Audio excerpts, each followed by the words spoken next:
Hello everyone, good morning to all. आज 25 अक्टूबर 2025 की हम सैटरडे की द हिंदू की इम्पोर्टेंट न्यूज़ को कवर करेंगे। इसमें हमारे जो सब्जेक्ट रहते हैं वो होते हैं polity IR, history, art and culture, economy, science and tech and environment. तो इनमें से जितनी भी इंपॉर्टेंट न्यूज़ आती हैं हम उनको कवर करते हैं। तो हम सबसे पहले देखते हैं क्वेश्चन ऑफ द डे। ये कल आपको क्वेश्चन दिया गया था। आई होप आपने इसका उत्तर ढूंढने की कोशिश की होगी। तो क्वेश्चन क्या था कि भारतीय संविधान के अनुसार राष्ट्रपति द्वारा विधेयक को पुनर्विचार के लिए संसद को लौटाने का अधिकार सभी विधेयकों पर लागू होता है, केवल धन विधेयकों पर होता है, संवैधानिक संशोधन विधेयकों पर लागू होता है, या फिर कोई विधेयक पर लागू नहीं होता है। यानी कि जो बिल आता है राष्ट्रपति के पास मंजूरी के लिए, तो उनको किस बिल पर अनुमति होती है कि वो इसको वापस से यानी कि पुनर्विचार के लिए भेज सकते हैं। तो ये जो है ए ऑप्शन इज करेक्ट। जितने भी विधेयक आते हैं सिर्फ धन विधेयक को छोड़कर बाकी जितने भी बिल आते हैं उन सभी पर ये लागू होता है कि जो राष्ट्रपति है वो सभी जितने भी बिल होंगे सभी वापस भेज सकते हैं कि इनको फिर से आप विचार कीजिए। तो हमारी जो आज की फर्स्ट न्यूज़ है ये आईआर से रिलेटेड है। तो न्यूज़ क्या आ रही है कि जो यूएस मिलिट्री है उन्होंने सुपरसोनिक B-1 जो बॉम्बर्स हैं वो वेनेजुएला की कोस्ट लाइन के नज़दीक भेजे हैं। यानी कि यूएस के द्वारा अपने कुछ ऐसे जेट्स भेजे गए हैं, बॉम्बर्स जो होते हैं यानी कि जिनमें से बॉम्ब वगैरह निकलते हैं, तो उनको भेजा गया है वेनेजुएला की कोस्ट लाइन पर। अब ऐसा क्यों किया गया है इसको हम देखेंगे। तो इनमें जो सुपरसोनिक जो मिसाइल होती है वो काफ़ी ज़्यादा मतलब ध्वनि की गति से भी तेज़ होती है, उसकी गति जितनी ही होती है। तो अब इनको भेजा गया। तो अमेरिका सेना ने 2 सुपरसोनिक B-1 लैंसर जो है बम वर्षक यानी कि बॉम्बर्स जो बम वगैरह फेंकते हैं ऐसे विमानों को वेनेजुएला के तट के पास उड़ान भरी है। ये विमान जो टेक्सास के वहाँ की जो टेक्सास है वहाँ के डायस एयर फोर्स बेस से उड़े हैं और कैरिबियन सागर के रास्ते वेनेजुएला की सीमा तक पहुँचे हैं। यानी कि जो कैरिबियन सागर आता है, मान लीजिए ये अमेरिका, ये वेनेजुएला इधर वाली साइड, तो ये कैरिबियन सागर की तरफ से यानी कि वहाँ से उड़े हैं, इन्होंने उड़ान भरी है। ये जो उड़ान भरी गई है ये पेंटागन द्वारा बॉम्बर अटैक डेमो के रूप में एक अभ्यास का हिस्सा थी, यानी कि एक ट्रेनिंग की जा रही थी बॉम्बर अटैक डेमो। तो उसी दौरान ये ऐसा किया गया जिसमें प्यूर्टो रिको स्थित मरीन कॉर्प्स जो है उनके लिए एक F-35B स्टेल्थ फाइटर जेट भी इसमें भेजे गए, यानी कि वो भी इसमें शामिल थे। अब देखिए इस पूरी मतलब घटना को हम देखें। ये जो घटना है लास्ट वीक हुई थी और जब B-52 जो स्ट्रेटोफोर्टिस बम वर्षक हैं उन्होंने वेनेजुएला के पास एक द्वीप के निकट अभ्यास किया था। यानी कि एक और इससे पहले वहाँ पर एक एक्सरसाइज की गई थी ऐसे फाइटर जेट्स के द्वारा। तो उसके बाद ही ये वाली घटना सामने आती है। सितंबर 2025 से अमेरिका जो है वेनेजुएला के तट पर ड्रग तस्करी के आरोपी जहाज़ों पर घातक हमले कर रहे हैं। यानी कि अमेरिका के द्वारा वेनेजुएला के जितना भी कोस्ट लाइन है उसके नज़दीक जितने भी जहाज़ हैं उन पर अटैक किए जा रहे हैं अमेरिका के द्वारा कि ये जो है ये जहाज़ ड्रग तस्करी कर रहे हैं, जिसमें अभी तक अगर हम टोटल काउंट करें तो 9 हमले हो चुके हैं। इसका उद्देश्य क्या था? ये अभी जो सुपरसोनिक भेजे गए थे बॉम्बर्स, तो अमेरिका के अधिकारी क्या कहते हैं कि ये एक रूटीन ट्रेनिंग फ़्लाइट थी, यानी कि डेली जाती थी। लेकिन ये वेनेजुएला के जो राष्ट्रपति हैं निकोलस मादुरो को उसके जो प्रभाव लगातार बढ़ता जा रहा है उसके दबाव का एक हिस्सा है। मादुरो पर अमेरिका ने नारकोटिज्म के आरोप लगाए हैं कि ये ड्रग तस्करी वगैरह करते हैं और डोनाल्ड ट्रंप ने कहा है कि वेनेजुएला से वो नाखुश हैं। हालांकि उन्होंने इन उड़ानों को झूठा बताकर भी खारिज कर दिया है। इसके अलावा वहाँ पर अगर हम देखें कि ऐसा क्यों किया जा रहा है, तो उसके लिए सबसे पहले जो क्षेत्रीय तनाव बना हुआ है कैरिबियन सागर में अमेरिका के जो सैन्य है, अगर मान लीजिए अमेरिका की मिलिट्री कहीं पर भी डिप्लॉय की जाती है तो असामान्य रूप से वो एक तो लगातार बढ़ती जा रही है, फिर दूसरे उस देश को तो प्रॉब्लम होगी जिसके मतलब जिसके बॉर्डर पर ये आर्मी वगैरह डिप्लॉय करेंगे। तो इसमें युद्धपोत और उन्नत विमान जितने भी डेवलप्ड जो फाइटर जेट्स हैं उनको शामिल किया गया।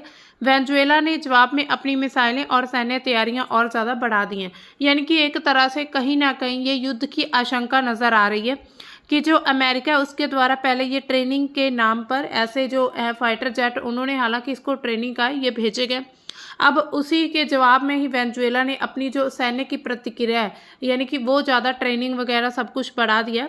कुछ लोग क्या मानते हैं कि ये ड्रग युद्ध से आगे बढ़कर मादुरो सरकार को उखाड़ने की एक योजना है, यानी कि वहाँ पर जो मादुरो की सरकार है, जिन पर जो ड्रग तस्करी के आरोप लगाए गए हैं, उनको रोकने के लिए, यानी कि उनकी सत्ता को नष्ट करने के लिए ऐसा किया जा रहा है। इसके अलावा B-1 जो लैंसर है, यानी कि ये पूरी अगर हम मिसाइल की बात करें तो अमेरिका की जो वायुसेना यानी कि एयरफोर्स है, उसका सुपरसोनिक है, जो ध्वनि की गति से भी तेज होता है, और जो अमेरिकी इन्वेंट्री में सबसे ज़्यादा बम ले जाने की क्षमता है, यानी कि जो भेजा गया अभी उनमें से बॉम्बर्स जो उन्होंने वेनेजुएला की कोस्ट पर भेजा है, वो सबसे ज़्यादा उसमें ताकत है बॉम्ब ले जाने की। यह परमाणु पारंपरिक हथियारों से लैस हो सकता है और इसे दुश्मन के हवाई क्षेत्र में घुसपैठ के लिए डिज़ाइन किया गया कि जो दुश्मनों का हवाई यानी कि एयर का जो एरिया होगा, यानी कि एयर फोर्स के जरिए दुश्मनों को ख़त्म किया जाए। इसके अलावा अब इसका कारण क्या बताया जा रहा है कि ड्रग तस्करी के खिलाफ ये अभियान हो रहा है। तो ये जो हमले हैं ड्रग इंटरडिक्शन ऑपरेशन का एक हिस्सा है, और ट्रंप ने इसे कहा है कि एनहांस्ड काउंटर नारकोटिक्स ऑपरेशन, इसको एक नाम दिया ऑपरेशन का, एनहांस्ड काउंटर नारकोटिक्स ऑपरेशन। तो ये आपको नाम याद रखना है। क्वेश्चन ऐसा आ सकता है कि अभी हाल ही में जो वेनेजुएला की कोस्ट लाइन पर जो प्रशिक्षण अभियान किया गया है, उसका नाम क्या है, यानी कि उसको क्या नाम से जाना जाता है, तो एनहांस्ड काउंटर नारकोटिक्स ऑपरेशन। इसका उद्देश्य क्या है, तो B-1 जो बम वर्षक है, यानी कि बॉम्बर्स है, उनकी उड़ान को इस अभियान का एक हिस्सा माना जा रहा है, और वेनेजुएला के तट पर ड्रग की तस्करी को रोकने के लिए ऐसा दावा किया जा रहा है। अमेरिका कहता है कि वेनेजुएला की जो मादुरो की सरकार है वो ड्रग तस्करी में ऑलरेडी शामिल है। इसके अलावा मादुरो सरकार पर दबाव बनाने की बात चल रही है कि अगर उन पर ऐसा मतलब कि अटैक वगैरह, उनको एक तरह से डराया जा रहा है, दबाव बनाया जा रहा है कि आपका जो शासन है वो अवैध है। इसी तरह और जो विपक्षी नेता है वहाँ के वेनेजुएला के जुआन गुआइडो, उनको समर्थन दिया जा रहा है। इसके अलावा B-1 और पहले B-50 जो ये बॉम्बर्स हैं, इनकी उड़ान को मादुरो सरकार के खिलाफ सैन्य दबाव की एक रणनीति माना जा रहा है। कुछ लोग क्या कहते हैं कि ये एक तरह से रिजीम चेंज है, यानी कि शासन परिवर्तन करने की एक नीति हो सकती है, खास करके क्योंकि ट्रंप ने खुले तौर पर वेनेजुएला से नाखुश होने की बात कही है कि वो वेनेजुएला से बिल्कुल भी खुश नहीं है। इसके अलावा क्षेत्रीय प्रभाव और रूस चीन को भी संदेश देने की बात चल रही है। वेनेजुएला जो है रूस चीन का करीबी सहयोगी है, यानी कि उनका दोस्त मित्र माना जा रहा है, और जो मादुरो सरकार है उसको सैन्य आर्थिक सहायता जो है उनके द्वारा दी जा रही है। रूस ने वेनेजुएला को S-300 हवाई रक्षा प्रणालियां और भी हथियार दिए थे। इसके अलावा अमेरिका का इरादा क्या है, B-1 जैसे जो उन्नत विमान है उनकी तैनाती से रूस और चीन को एक संदेश दिया जाएगा कि अमेरिका लैटिन अमेरिका में भी अपनी सैन्य उपस्थिति वहां पर भी जमा कर रखता है।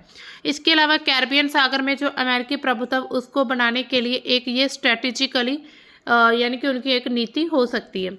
इसके अलावा सैन्य प्रशिक्षण और तत्परता, पेंटागन क्या दावा करते हैं कि जो पेंटागन कौन है, अमेरिका के रक्षा मंत्रालय, उन्होंने कहा है कि B-1 की उड़ान जो है वो सिर्फ एक रूटीन बॉम्बर अटैक डेमो था, यानी कि डेली ये अटैक होते रहते हैं।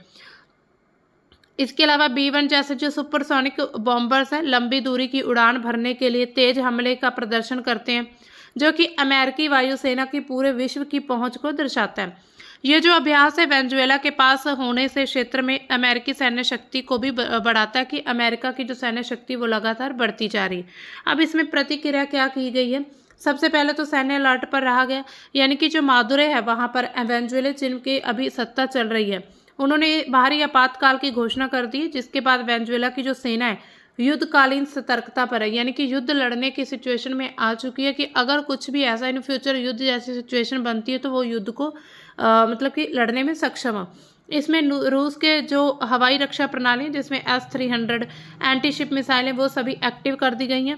B-1 उड़ान के बाद वेनेजुएला ने अपने तटों पर सैनिकों को पुनर्वितरण किया और हवाई निगरानी को बढ़ा दिया है।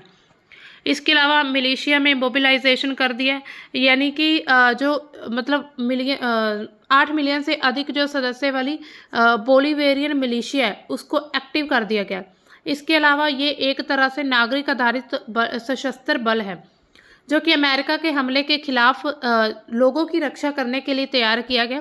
पिछले ही सप्ताह B-52 बम वर्षक जो थे बॉम्बर्स थे, उनकी उड़ान के बाद इसी तरह की जो मोबिलाइजेशन वो कर दी गई है। इसके अलावा हवाई गतिविधियां शुरू हो चुकी हैं। वेनेजुएला ने अपने Su-30 फाइटर जेट जो है उनकी उड़ान भरनी शुरू कर दी है। अमेरिकी विमानों के पास आने पर असुरक्षित इंटरसेप्शन की घटनाएं भी देखी गई हैं। इसके अलावा B-1 उड़ान के दौरान ही जो वेनेजुएला उसने अपने एयर डिफेंस आइडेंटिफिकेशन जोन जो है उसमें घुसपैठ की चेतावनी जारी कर दी कि वहां पर घुसपैठ होने वाली है। इसके अलावा मिसाइल और तटीय रक्षा वेनेजुएला ने अपनी मिसाइल इकाइयों को तैनात कर दिए, खास करके जो कैरिबियन सागर है उसके कोस्ट लाइन पर। इसके अलावा जो रूस से उन्होंने हथियार लिए थे उनको पूर्ण युद्ध मोड में रख दिया कि अगर युद्ध होता है तो उनको तुरंत एक्टिव किया जाएगा। इसके अलावा मादुरो कहते हैं कि कोई भी आक्रमण का जवाब पूर्ण ताकत से दिया जा सकता है, यानी कि अब कहीं ना कहीं अमेरिका ऐसी सिचुएशन बनी कि अमेरिका जो है वो वेनेजुएला से युद्ध लड़ने की स्थिति बना रहा है। इसमें क्वेश्चन कैसे हो सकता है? स्टेटमेंट 1 है, recently Venezuela has achieved a rapid recovery from its economic crisis and succeeded in preventing it's people from flaying emerging emigrating to other countries. Second statement, Venezuela has the world's largest oil reserves. तो इसमें आपने statements के according मतलब answer बताना कौन सा correct है। ए जो कहता है बोथ स्टेटमेंट पहला और दूसरा करेक्ट है, एंड जो दूसरी स्टेटमेंट है वो फर्स्ट स्टेटमेंट की मतलब बिल्कुल करेक्ट एक्सप्लेनेशन है। दूसरा क्या कहता है, पहला और दूसरा दोनों ही सही है, लेकिन दूसरी जो स्टेटमेंट है वो पहले की करेक्ट नहीं एक्सप्लेनेशन है। तीसरा क्या कहता है, सिर्फ जो स्टेटमेंट 1 है वो गलत है और दूसरी जो है वो सही है। इसके अलावा डी कहता है कि स्टेटमेंट 1 जो है वो सही है और दूसरा गलत है। तो इसमें जो हमारा करेक्ट ऑप्शन है सी है। जो स्टेटमेंट पहली है वो गलत बताई जा रही है और दूसरी जो वो बिल्कुल सही है कि Venezuela world's largest oil reserve में एक है। अब हमारी सेकंड न्यूज़ की तरफ चलते हैं। ये हमारी कुछ हिस्ट्री से भी रिलेटेड है, आर्ट एंड कल्चर से रिलेटेड। आर्ट एंड कल्चर से इससे क्वेश्चन बन सकते हैं। तो हमारी ये जो न्यूज़ क्या है कि ज्ञानम भारत मिशन जो है उसको इंस्टीट्यूट के साथ कुछ संस्थाओं के साथ इसको पैक्ट यानी कि इसका जो है सहयोग बढ़ा दिया गया, यानी कि उनके साथ कुछ इनका एक तरह से पैक्ट मतलब कि समझौता किया गया। तो ये एक तरह से इनिशिएटिव है। कल्चर मिनिस्ट्री ने इनको आइडेंटिफाई किया। उन्होंने कहा है कि इसको आइडेंटिफाई एंड डाइजेस्टिजिंग और उसके साथ ही प्रिजर्विंग एंड प्रोमोटिंग इंडिया की जो मैन्युस्क्रिप्ट्स है, यानी मैन्युस्क्रिप्ट क्या होता है, पांडुलिपि जो हाथ से लिखी होती है, जैसे यहाँ पर पिक्चर में दिख रहा है। तो पांडुलिपियों को संरक्षित करने के लिए कुछ इंस्टीट्यूट यानी कुछ संस्थानों के साथ इन्होंने समझौता साइन किया। उनके साथ एक तरह से सहयोग जताया है और सहयोग से इन पांडुलिपियों को सुरक्षित रखा जाएगा। तो जो द ज्ञानम भारत मिशन जो है इसको लॉन्च किया गया, यानी कि इसके तहत इसको पहले लॉन्च किया जा चुका था। अब इसके तहत कुछ संस्थानों को इन मिशन से अटैच कर दिया गया, यानी कि उनके साथ ऐड कर दिया गया। और ये जो है यूनियन कल्चर मिनिस्ट्री जो है उन्होंने इस चीज़ को अनाउंस किया है। और 20 इंस्टीट्यूशन है जो पूरी कंट्री में जो conservation, upkeep and digitisation for manuscript के लिए उनको इनके साथ यानी कि मिलाया गया, विलय कर दिया गया। तो जो 20 इंस्टीट्यूशन है उनके साथ जो भी MOU साइन कर दिए गए हैं सैटरडे को और मतलब किए जाएंगे अभी। तो इसके अलावा यूनियन मिनिस्टर जो कहते हैं उन्होंने ये चीज़ बताई और कुछ उन्होंने यहाँ पर संस्थानों के नाम भी बताए हैं, जिसमें जो कौन कौन से संस्थान हैं, जिसमें उन्होंने कहा है कि एशियाटिक सोसाइटी जो कोलकाता, यूनिवर्सिटी ऑफ कश्मीर श्रीनगर, हिंदी साहित्य सम्मेलन, इसके साथ ही प्रयागराज एंड जो गवर्नमेंट ओरिएंटल मैन्युस्क्रिप्ट लाइब्रेरी है चेन्नई। तो इन सभी के साथ इन्होंने पैक्ट साइन किया है कि इन पांडुलिपियों को सुरक्षित रखा जाए। इसके अलावा जो ज्ञान भारतम है इस a flagship initiative of the ministry of culture for identifying, और इसी तरह से वो कहते हैं कि एक तरह से ये बहुत अच्छी पहल है, अच्छा कदम उठाया जा रहा है। इसके अलावा it was announced during the union budget this year, जब इस साल का यूनियन यानी कि केंद्रीय बजट जब पेश किया गया था तो उसी में ही ये चीज़ भी जो है अनाउंस कर दी गई थी। इसके अलावा ये जो इंस्टीट्यूशंस है इनको सेट कर दिया गया है कि MOU यानी कि institution set to sign MOUs have been categorized into cluster centers and independent center, यानी कि कुछ ऐसे सेंटर बनाए जाएंगे, क्लस्टर सेंटर होंगे, इसके अलावा कुछ इंडिपेंडेंट सेंटर होंगे। क्लस्टर मीन्स जैसे मान लीजिए ये पूरा 5 जो इंस्टीट्यूशन का ग्रुप बना दिया गया, इसमें जो है एक मुख्य मतलब मेन इनका जो होगा, जो इनको पूरा कंट्रोल करेगा, बाकी कंट्रोल नहीं, पूरा उनकी देख रेख उनकी निगरानी करेगा। तो और जो बाकी हैं उनका मतलब कि ये पूरा एक क्लस्टर बन गया। और इंडिपेंडेंट यानी कि ये अलग अलग इंस्टीट्यूट है, ये अपने लेवल पर काम करेंगे। In the case of cluster centers, the institution shall be responsible for executing all manuscript related activities of its own center, as well as those of its designated cluster partners centers, which shall not exceed 20। यानी कि 20 से ज़्यादा जो है ये institutions नहीं होने वाले। यानी कि अगर मान लीजिए पूरे हम क्लस्टर की बात करें तो क्लस्टर में भी पूरे ये 20 इंस्टीट्यूशन ही रखेंगे। इसके अलावा जो है इंस्टॉलमेंट में इसकी जो फंड है उसका क्या स्कोप है, मतलब उसकी क्या एक तरह से खबर आ रही है कि as far as finances are concerned funds shall be released in phased installments in accordance with the implementation schedule and milestone outlined in the approved work plan. The first installment 70% shall be disbursed upon the annual budget, यानी कि सालाना budget में होगा 70% budget दिया जाएगा इन institutions के लिए। The second 30 installment shall be released only upon submission of progress reports, detailed financial report, submission of utilisation certificates and other important documents.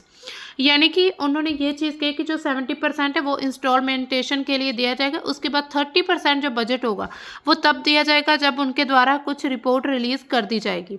अब देखिए हमने ये सब कर ही लिया। ये जो मिशन है संस्कृति मंत्रालय के अधीन आता है और केंद्रीय क्षेत्र योजना के रूप में ये काम करता है और देश भर में लगभग 1 करोड़ से ज़्यादा जो पांडुलिपियाँ उनके सर्वेक्षण के लिए, दस्तावेजीकरण के लिए, डिजिटलीकरण के लिए इन चीज़ों को किया जा रहा है। इस उद्देश्य के सबसे पहले सर्वेक्षण और दस्तावेजीकरण होगा। जो भी संस्थान होंगे, संग्रहालय होंगे, पुस्तकालय और जो निजी संग्रहकर्ता उनके पास संग्रहित पांडुलिपियों की पहचान और उनको कैटलॉगिंग कर दिया जाएगा। इसके बाद डिजिटल भंडारण होगा, यानी कि भारतीय ज्ञान प्रणालियां जो है उनके एक राष्ट्रीय डिजिटल प्लेटफॉर्म की स्थापना की जाएगी, जो कि पूरे विश्व भर में जितने भी शोधकर्ता हैं यानी कि रिसर्चर्स हैं और जो छात्र हैं या फिर जो भी संस्थान है उनके लिए आसान रहेगा। किसी भी प्लेटफॉर्म यानी किसी भी साइट पर वो जाकर उसके बारे में इंफॉर्मेशन ले सकते हैं। कम से कम 75 साल की पुरानी जो हस्तशिल्प रचनाएं होंगी जिसमें ताड़पत्र, छाल या फिर कागज पर लिखी हुई उन सभी को संरक्षित किया जाएगा। और प्राचीन भारतीय ज्ञान को आधुनिक शिक्षा, प्रौद्योगिकी और अनुसंधान से जोड़ना। इसके मतलब संस्थानों के साथ क्या समझौते होंगे, जो राष्ट्रीय पांडुलिपि मिशन है उसकी तर्ज पर ये जो है इंदिरा गांधी राष्ट्रीय कला केंद्र के माध्यम से विभिन्न संस्थानों से सहयोग किया जाएगा। सहयोग का स्वरूप क्या रहने वाला है, संस्थान पांडुलिपि की पहचान करेंगे, डिजिटलीकरण किया जाएगा, संरक्षण में भाग लेंगे। इसके अलावा तकनीकी सहायता, प्रशिक्षण और फंडिंग भी दी जाएगी। इसके अलावा ये जो पहला राष्ट्रीय पांडुलिपि मिशन का एक विस्तार बताया जा रहा है जो पहले से ही संस्थागत सहयोग पर आधारित है। मिशन के कार्यान्वयन में IGNCA जो वो प्रमुख भूमिका निभाएगा। इसके बाद अगर हम देखें कि राष्ट्रीय पांडुलिपि जो मिशन है उसका इतिहास क्या है, तो राष्ट्रीय पांडुलिपि मिशन सरकार के द्वारा शुरू की गई थी। एक ऐसी पहल थी कि जो प्राचीन और मध्यकालीन पांडुलिपियाँ उनको संरक्षित किया जाए, दस्तावेजीकरण और डिजिटलीकरण करना है। यह जो भारत की समृद्ध बौद्धिक सांस्कृतिक विरासत को संभालने की दिशा में एक अच्छा कदम है कि उनको संभाल कर रखा जाए। इनकी शुरुआत हुई थी 7 फरवरी 2023 में भारत सरकार के जो संस्कृति मंत्रालय उनके तहत की गई थी, यानी कि अभी तत्कालीन जो है पर्यटन और संस्कृति मंत्रालय। उस समय पर उद्देश्य क्या था इसका कि भारत में अनुमानित 1 करोड़ जो पांडुलिपियां हैं उसको खोजना, उसको फिर संभाल कर रखना, डिजिटल रूप में उसको उपलब्ध कराना और शोधकर्ता, विद्वान, आम जनता के लिए उसको आसान बनाना।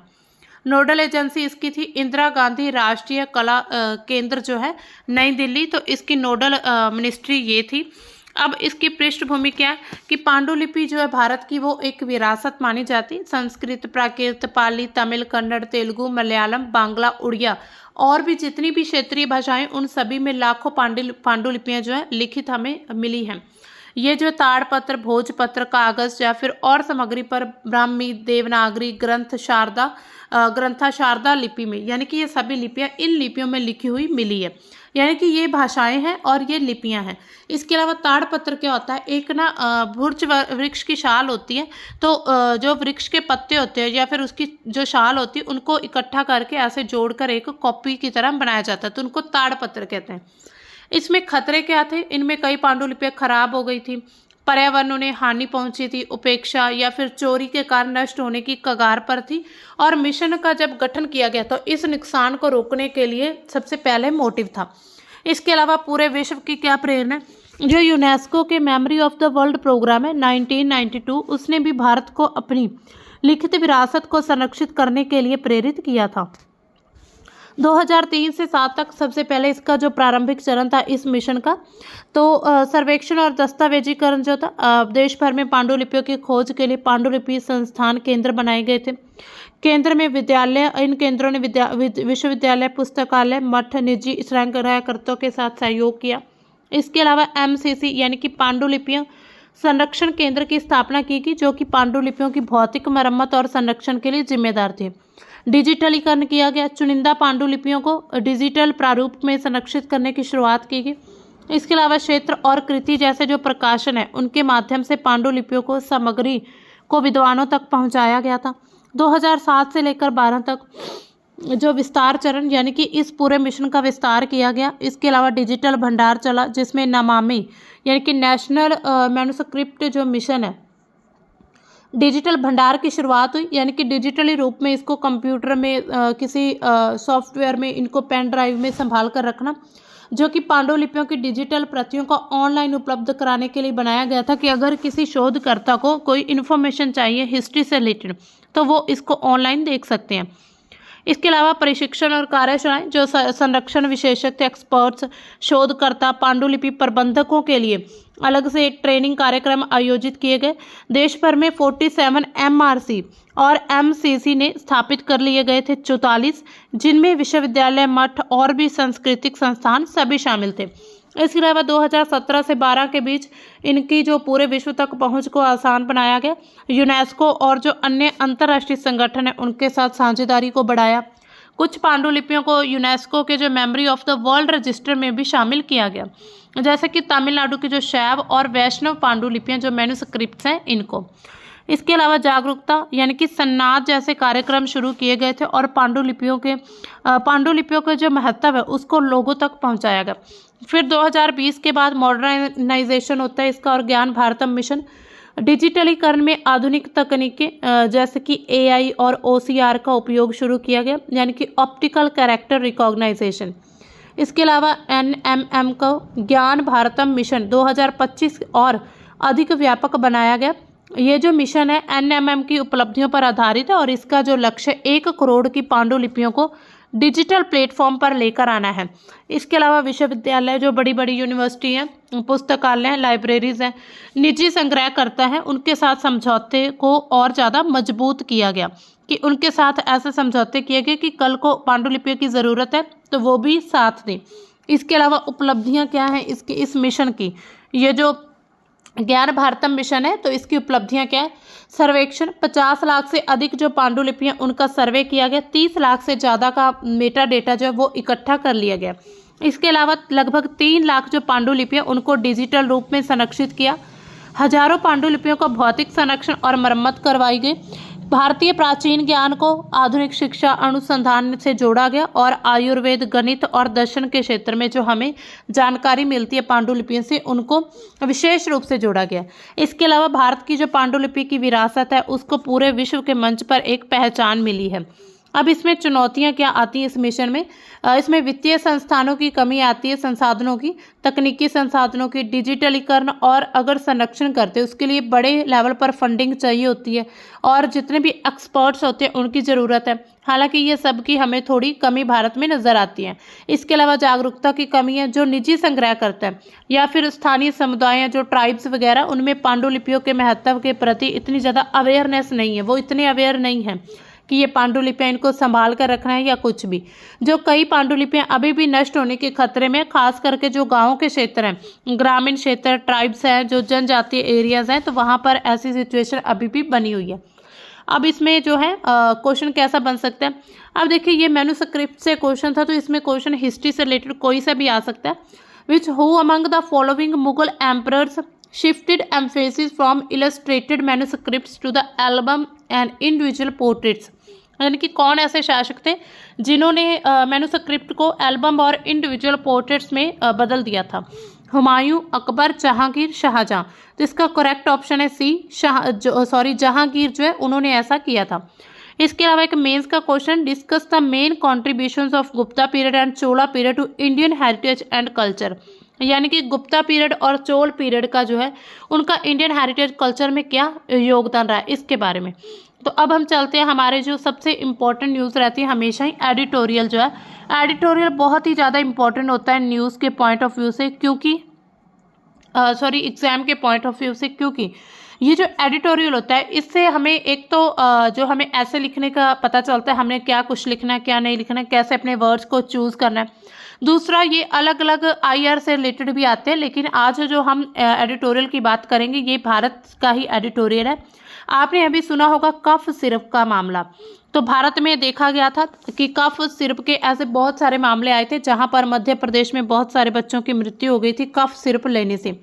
अब इस पर जो है जयंती नटराजन, जो फॉर्मर यूनियन मिनिस्टर है एंड एडवोकेट एंड जो कॉलमनिस्ट है, उन्होंने क्या कहा है कि respect the health rights of Indian children, कि जो बच्चों के स्वास्थ्य राइट है, इंडिया के, भारत के जो बच्चों के स्वास्थ्य राइट है उनका सम्मान करें, यानी कि उनको रिस्पेक्ट दें। तो जो टोटल डेथ देखी गई थी, 25 बच्चों की डेथ हुई थी जो कॉन्टामिनेटेड कफ सिरप से हुई थी। काफ़ी ज़्यादा चौंकाने वाली बात है पूरे नेशन के लिए, पूरे भारत के लिए। ये अभी हाल ही में जो हाईलाइट्स बना हुआ था, यानी कि in a news cycle that often highlights man bites dog nationalism. इसके साथ ही general public is largely aware of two things, यानी कि उन्होंने कहा है कि जो आम जनता दो चीज़ों में अवेयर हुई है इन न्यूज़ को लेकर, कि उन्हें पता है कि 25 बच्चों की मौत हो गई, और मध्य प्रदेश में एक बाल रोग विशेषज्ञ जिसने बच्चों को सिर्फ लिखने की अवज्ञा दी थी, उसको प्रति बोतल $22.54 का मामूली कमीशन मिला था। इस प्रकार उन बच्चों में से हर एक बच्चे की जान की कीमत करीब इतने डॉलर थी। यानी कि अब देखिए ये एक तरह से सोची समझी साजिश बताई जा रही है कि एक ऐसे एक्सपर्ट है जिनको ये बच्चों के लिए कफ सिरप लिखने के लिए कमीशन मिलता था कि एक बच्चे के लिए आपको $22 कुछ आपको दिया जाएगा कमीशन, और आप बच्चों के लिए ये कफ सिरप जो है उनको एक तरह से सलाह देंगे। तो ऐसा ही उन्होंने किया, तो इससे क्या हुआ, लोग आम जनता मतलब कि उनको दो चीज़ों के बारे में पता चल गया कि बच्चों की कीमत जो लगाई जा रही थी उनके बच्चों की। आप देखिए पूरे अगर हम बच्चों की बात करें तो जो 18 वर्ष से कम वर्ग आयु की यहाँ पर बात होगी, भारत की जनसंख्या का पूरा 39% हिस्सा है। भारत में लगभग 13 कानून और नीतियां जो कि खास करके बच्चों की सुरक्षा के लिए बनाए गए, जिसमें बच्चों के लिए मौलिक राष्ट्रीय नीति 1974 से लेकर नवजात शिशु कार्य योजना 2014 तक जो शामिल है, ऐसे मतलब बहुत सारे कानून बनाए गए हैं। इसके अलावा बच्चों के लिए कुछ विशेष प्रावधान वाले लगभग 10 कानून और भी हैं, जिसमें गर्भधारण पूर्व, प्रसव पूर्व निदान तकनीक अधिनियम को लेकर आधार जो है अधिनियम, यानी कि वित्तीय अन्य सब्सिडी दी जाती है, लाभ सेवाओं को लक्षित वितरण, ये सब किया जाता है। इसके अलावा यानी कि अगर हम देखें यहाँ पर एडिटोरियल में, तो ये जो सिचुएशन है यानी बहुत ही ज़्यादा एक तरह से मतलब बहुत ही अजीब बात है कि अब देखिए भारत जो है, भारत में ऐसी सिचुएशन बन रही है जहाँ पर जनसंख्या चाहे जितनी भी हो, उनको अच्छे तरह से संसाधन के रूप में, यानी कि इनका अच्छे से एक तरह से डेवलपमेंट किया जा सकता है। भारत में आप देखते होंगे चीन की जनसंख्या, तो चीन की जनसंख्या जितनी ज़्यादा है वो उतना ही ज़्यादा डेवलप्ड कंट्री, डेवलप्ड नेशन के रूप में उभरता जा रहा है। लेकिन हमारे यहाँ बच्चे जो है वो अपने स्वास्थ्य को लेकर ही सुरक्षित नहीं हैं। तो इसमें क्या कहा उन्होंने, उन्होंने कहा है कि यहाँ पर जो there are also about 10 pieces of legislation, यानी कि 10 जो यहाँ पर 10 कानून बनाए गए हैं। इसके साथ ही वो कहते हैं while these are critical interventions, काफ़ी ज़्यादा ये क्रिटिकल हैं बातें, they focus heavily on protecting children in the work force, खास करके labour laws and preventing punishing, यानी कि ये जो है यहाँ पर एक्ट की बात करें जो बच्चों के लिए एक्ट बनाए गए हैं। इसके बाद जो डॉक्टर हैरी शिर्के वो क्या कहते हैं इस मामले में, तो उन्होंने कहा है कि जो बच्चे हैं चिकित्सीय अनाथ हैं, यानी कि बच्चे छोटे वयस्क नहीं होते हैं। विभिन्न शरीर क्रियाओं के कारण बच्चों और वयस्कों को औषधियाँ जो प्रतिक्रियाएं बहुत ही ज़्यादा डिफरेंट होती है बच्चे और बड़ों की। इसके अलावा दवाइयों के अगर हम परीक्षण के आमतौर पर केवल वयस्कों पर ही किए जाते हैं, जो इनके जो भी टेस्टिंग होती है नैतिक और अन्य कारणों से लगभग कभी भी बच्चों पर नहीं किए जाते, जिसके परिणाम स्वरूप खुराक और प्रशासन के जो बाल चिकित्सा दिशा निर्देशों का एक चिंताजनक अभाव रहता है। अक्सर बच्चों की दवाई के लिए खुराक प्रशासन वयस्कों के लिए दिशा निर्देश जारी करती है, जिससे बच्चों को अधिक खुराक और अधिक गंभीर परिणामों का खतरा बना रहता है। बच्चों के लिए विकासात्मक गंभीर परिणामकारी दवाइयाँ उनकी जो स्वास्थ्य देखभाल आवश्यकताएं, विशेष रूप से सार्वजनिक स्वास्थ्य देखभाल उनका एक महत्वपूर्ण हिस्सा है। यूरोपीय संघ में जो अगर हम कंपेयर करें, यूरोपीय संघ में बाल चिकित्सा उपयोग विपणन प्राधिकरण के अंतर्गत आता है, यानी कि एक वहाँ पर ऐसी निकाय बनाया गया, एक बॉडी बनाई गई है। और संयुक्त राज्य अमेरिका में बच्चों के लिए सर्वोत्तम दवाइयाँ जो है अधिनियम बनाया गया। इसके अलावा जो ऐसे कानून जो है बाल चिकित्सा दवा पर शोध के लिए प्रोत्साहन को भी प्रदान करते हैं। भारत में भी कोई विशिष्ट नीति कानून नहीं है और सामान्य दिशा निर्देशों पर काम करते हैं, जो भी गाइडलाइंस दी जाती हैं, यानी कि इनके लिए बच्चों के लिए कोई विशिष्ट नीति कानून होना चाहिए, जैसे यूरोपियन यूनियन या फिर यूएसए में बनाया जाता है। क्योंकि बच्चे अपनी स्वास्थ्य आवश्यकताओं के पूरी तरह से अपने माता पिता पर डिपेंड होते हैं, इसलिए ये जरूरी है कि सरकार स्पष्ट दिशा निर्देश करें उन पेरेंट्स के लिए। आवश्यक औषधियाँ, यानी कि जो जरूरी दवाइयाँ होती हैं जो कि जनसंख्या की प्राथमिक स्वास्थ्य देखभाल आवश्यकता को पूरी करती है, सभी स्वास्थ्य देखभाल प्रणालियों में उपलब्ध होने के लिए अभिप्रेत है, गुणवत्तापूर्ण और सस्ती भी होती हैं। कई वर्ष पहले विश्व सेहत संगठन ने बच्चों के लिए आवश्यक औषधियों की एक सूची प्रस्तुत की थी। इसके अलावा EMLC जो नीति निर्माता है अपने देश में EMLC सूचियों को अद्यतन करने के लिए इसका यूज़ करते हैं। हालांकि वयस्कों के लिए EML में समय समय पर संशोधन भी किया जाता है, लेकिन बच्चों के लिए इस पर नियमित रूप से ध्यान नहीं दिया जाता है। तो ये एक ऐसी सूची होती है जो विश्व सेहत संगठन के द्वारा दी जाती है।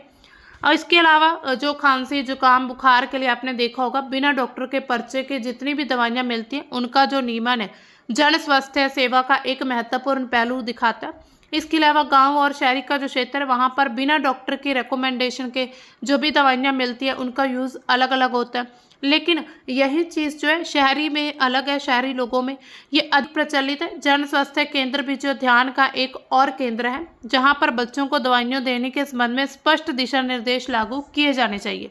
आपने देखा होगा गांव में हमारे जो चिकित्सा यानी कि एक तरह से क्लिनिक ओपन होते हैं सरकारी, तो उसमें बच्चों के लिए विशेष रूप से उन्हें बताना चाहिए कि कौन कौन सी गाइडलाइंस के अकॉर्डिंग बच्चों को मेडिसिन देनी होगी।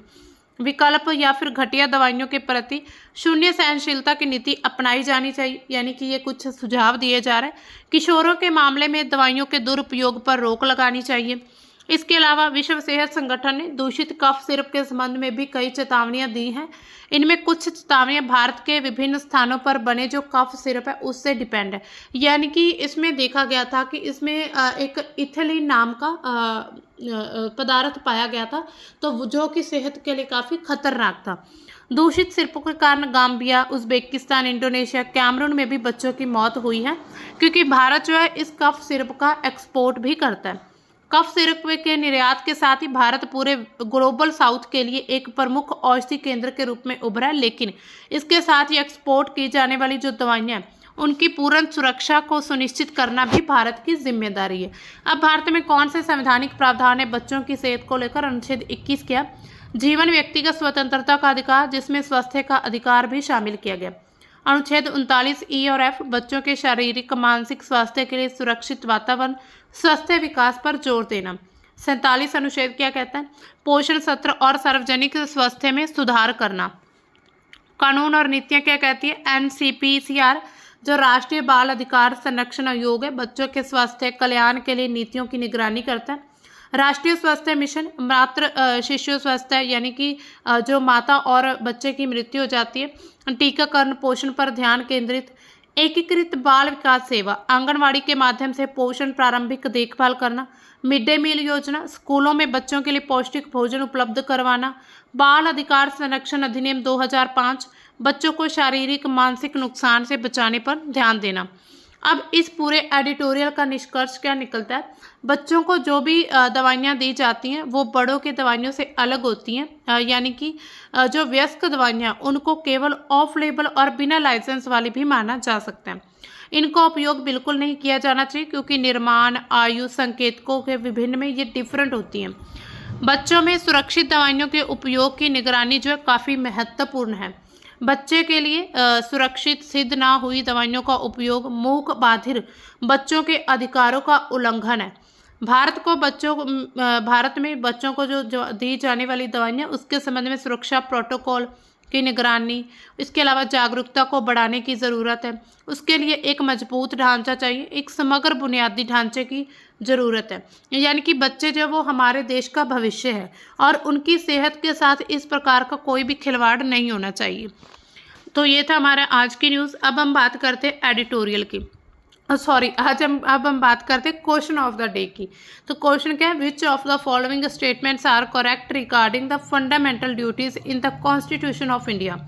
They were added by the 42nd Constitution Amendment Act. They were enforceable law. They apply to both citizens and state. Select the correct answer of the given codes. यानी कि इसमें आपने बताना है कौन सा आंसर इसमें से करेक्ट है। तो फंडामेंटल ड्यूटीज़ के बारे में बात की गई यहाँ पर। इसका आपने सही ऑप्शन जो है, सही आंसर आपने कमेंट सेक्शन में बताना है। तो इसी के साथ ही हमारा ये द हिंदू का सेशन कंप्लीट होता है। तो हम मिलते हैं अपने कल के सेशन के साथ। तब तक के लिए बाय। Thanks for watching.